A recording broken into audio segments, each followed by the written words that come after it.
Hey, Shane from Green Hills Guitar Studio here, and in this video we're going to talk about changing your guitar strings. And one of my students came in this week and his guitar wouldn't stay in tune. He had pretty old strings on there, so I showed him how to change them, and I'm going to go through this process really slowly as if you don't know anything. So if it's at a slow pace, then you'll just have to deal with it. So I'm going to treat this as if you don't know anything, and we're going to go through the process. Because I know this can be a pretty stressful thing the first time you do it or the first couple times, and it seems obvious, like, well, yeah, you're just changing a string, but I'll show you some things that I do, kind of just how I go about it. So on this video, I'll do another one later on acoustic or something, and then my strap, but this is my Danacaster single cut. Basically, like a vintage Telly. It has, the three saddles. They're not individual, and when I take the strings off, it's pretty much set up to line up. But I always pay attention to where they sit on the saddles. And they pretty much worn a place anyway. And then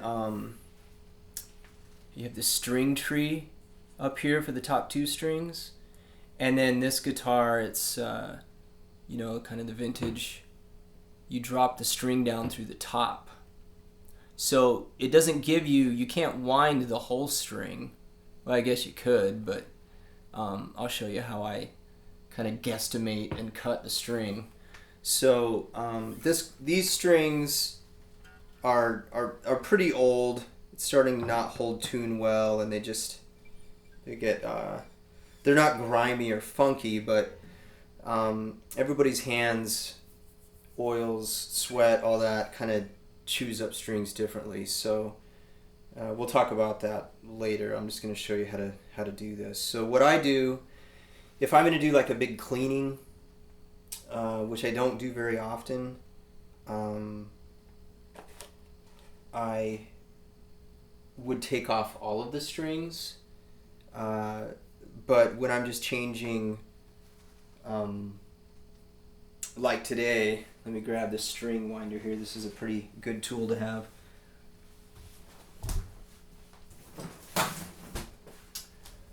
So I usually, like I said, unless I'm doing a big cleaning, I just change one string at a time. It just makes it, I think it keeps the pressure on the neck and the guitar just more consistent. I don't know, maybe that's just me, but if you take all the strings off, then some of these things will move around, and then you might have to, try to set some things up. So to maintain the pressure on the nut, the neck, the truss rod. If you don't know what a truss rod is, on some guitars you can see a circle or a line right here. There's a steel rod that runs through the middle of your guitar. On this guitar, it's under the pick guard. So if I wanted to adjust the neck, it's been pretty cool here, and then the other day it got up to 85, and your guitar is just a chunk of wood, so as humidity and temperature change, your guitar will fluctuate. So sometimes your truss rod will need to be adjusted. We're not going to do any of that. This is just string changing. So it doesn't matter where you start. I play with D'Addario. These are the nickel wound XL D'Addario, the XL 110s. So it's a 10 through 46. The light gauge nickel wound. Sometimes I use pure nickel. I've used these GHS, this burnished nickel again, 10 through 46. And on this box, you can do some reading about the different types. So this is a nickel wound, these D'Addarios. If you want a more, what they call a mellow or a little darker sound, that would be down on the pure nickel side of things. Half round. So the type of string that you put on, it does affect your sound. So what I'm putting on today are just the D'Addario 10s, gauge 10 through 46, and they are color coded on the packaging, so you can see, you know, which is the 6th string, which is the 5th. It tells you, and then the ball end is color coded as well. So here are the strings. The string winder will come in pretty handy. Some clippers, polish, towel. This is I like this Dunlop guitar cleaner. It's pretty good. I use this all the time. So what we're gonna do is I'll just start on the thick string, the 6th string. So if you notice the winds at the post, let me turn this here. On the thick strings, I try to get, I don't know, this might be a better angle. On the thicker strings, I like to get like at least 3 winds. So if I'm doing a drop D or tuning down a half step, and then on the thinner strings, I get more winds on that post. So you just want a good amount of pressure, downward pressure on the string to help hold it in tune. So what I do, just take a string, I'll start on the thick string, and I just loosen it. So I'm winding it toward me, just enough to loosen it. And then I take some clippers and just clip the string. Top part pops out of the post. This bottom part, the holes in the back. Just push this through on this guitar. That is the brass colored string. That's the 6th string out of your bundle. So these strings are the ball end. I don't know if you can see that, but they're all color coded. So the 6th and the 5th string, they're bound together in 2s. That's how D'Addario does it. So just untangle it and just set the 5th string, the string you're not working on, aside. You want to be careful not to kink it or bend it. And that's pretty easy to do. So just set the one aside you're not working on, and then, you know, the hole in the back for the 6th string. I just feed the string through that hole.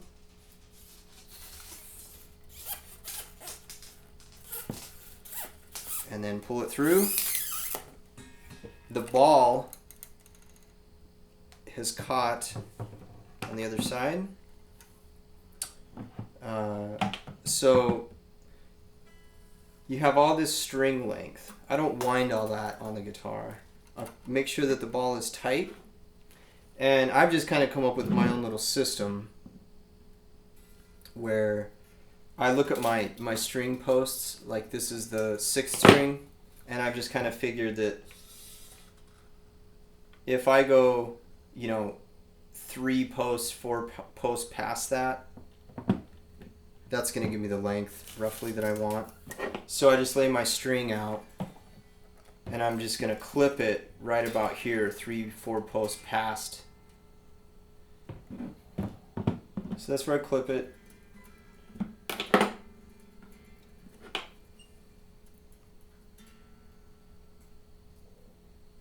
So I've taken off that much of the string. Okay, now like I said, this guitar has, you don't put the string through the post and then wind it. You put it down into the post and then it bottoms out. Let me show you what I'm talking about here.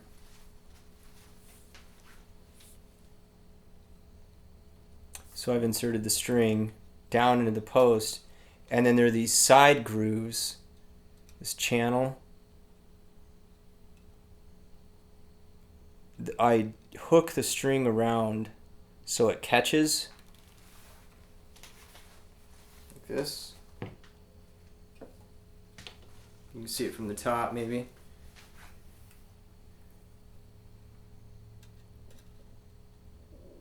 There's the groove.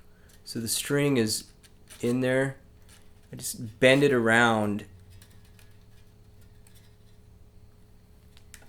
and work it around so it anchors against that post. So I lay it flat. The string is down in there solidly. I keep pushing down, and then I wrap the string around that post. Now what I'm doing with my first finger, I'm pushing down so the string won't pop out of there. And I want to hold that, and you want to make sure that that string is bent down around that part of the post. Now with your handy dandy string winder, so I'm going to maintain that pressure with my first finger because I don't want that string to pop out of there. Grab your winder, put it on the tuner, and you want to tune away from you so that the string stays on the inside of the post. So I'm going to push down with my first finger because I want the string to wind in a way where it's winding on top of itself, it's not jumping around.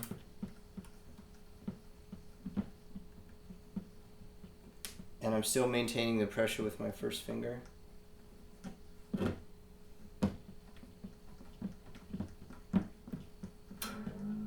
Right. And I'm going to tune it roughly up to pitch. The strings will give as they stretch.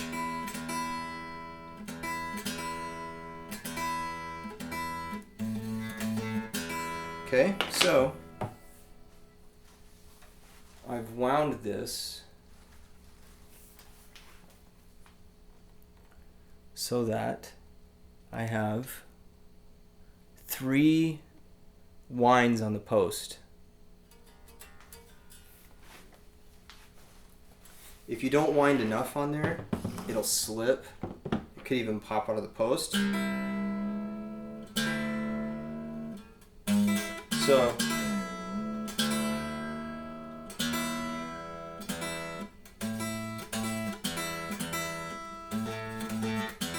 So I just get it up roughly to pitch, and then I move on because it's going to stretch and move around. So I go through that whole process for every string. Now on these bottom 3 strings, the thick ones, if you do that measuring thing that I kind of did, like if I'm going to change this string, I'm going to lay the string out roughly to about 4 past. I clip it there, put it down. So because these strings are thicker, they're going to take up more string on the post, more space.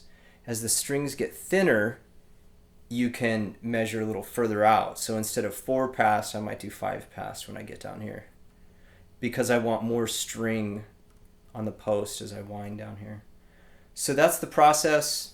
You just repeat that. All of the tuners are on one side on this guitar, so you'll be winding the same way.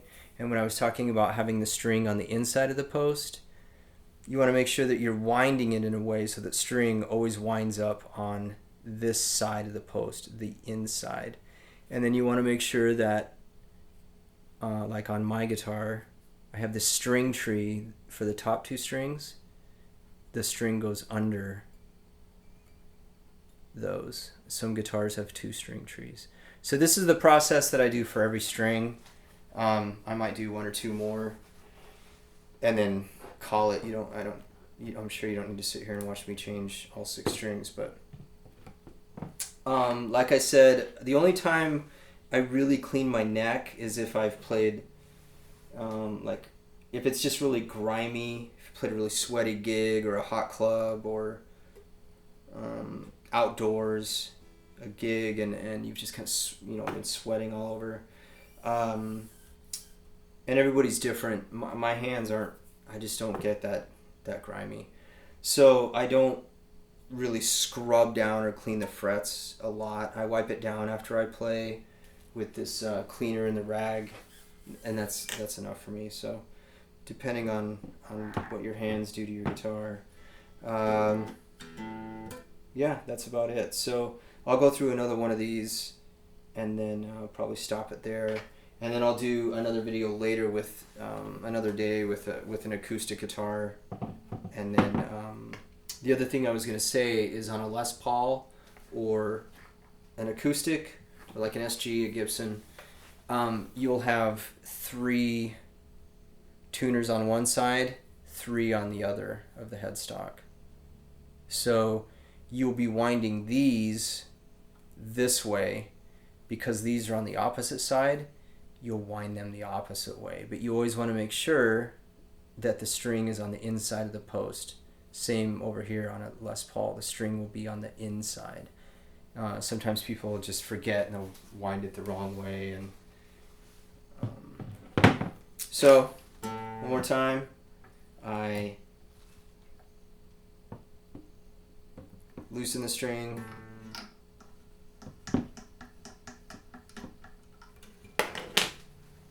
clip the string,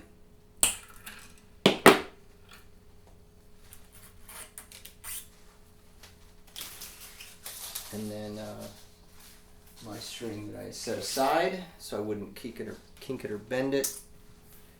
Just feed it through.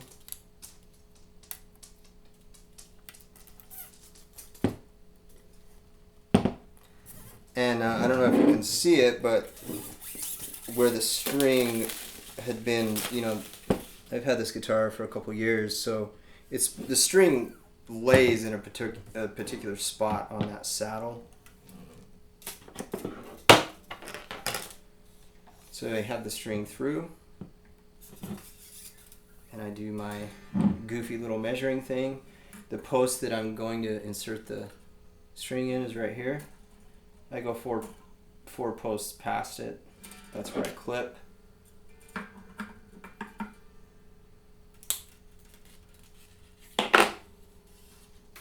So I have that much string that I'm going to wind on the 5th string. So I insert it, keep downward pressure so it doesn't pop out of there. There's just a hole on the top, so I'm just putting the string in. I kink it around that groove. I make sure I'm kinking it so that it's on the inside of the post, like we talked about. I'm pushing down with my first finger. I'm pushing the string against at the base of the post because I want to hold it in place. I don't want it to pop out of there as I wind. And then I just hold it in place.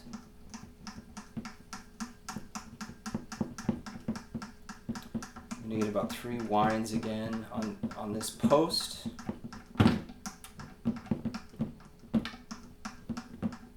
And I'm still putting downward pressure because I do not want that string to pop out of there. And then as it tightens, I just make sure that the string is in a good place down here on the saddle as it winds, that it's not off to the side, that it's not at a weird angle. And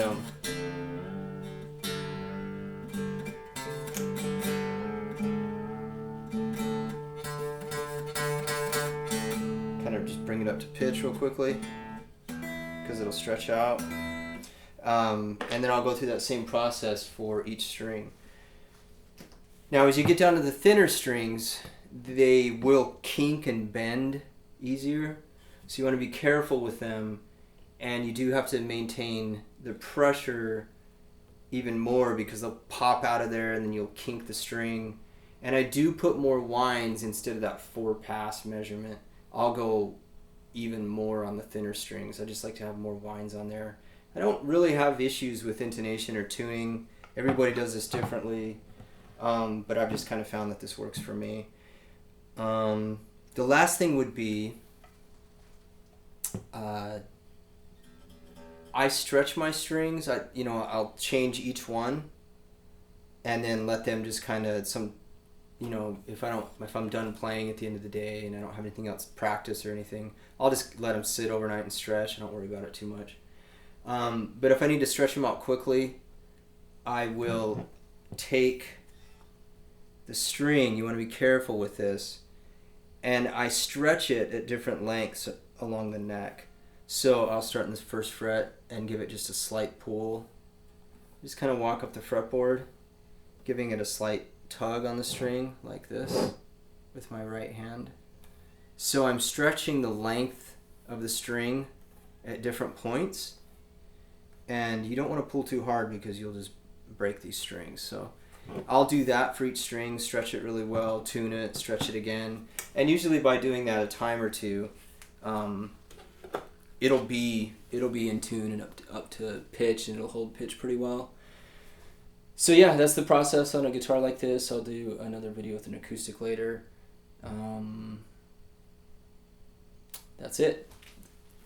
The nut. Make sure that your string is not outside, or that your nut. Sometimes the nut, if it has a crack, or the groove is getting a little. Sometimes you can hear the string catch in there, especially on a Gibson, like on the third string, second string. So having the nut maintained, the string height, the intonation, that's called the action, the string height.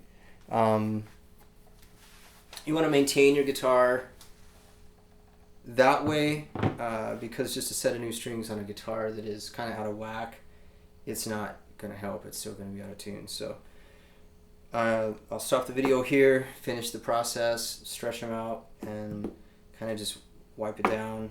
That's it. All right. If you have any questions, let me know. Shane at greenhillsguitarstudio.com. Take care.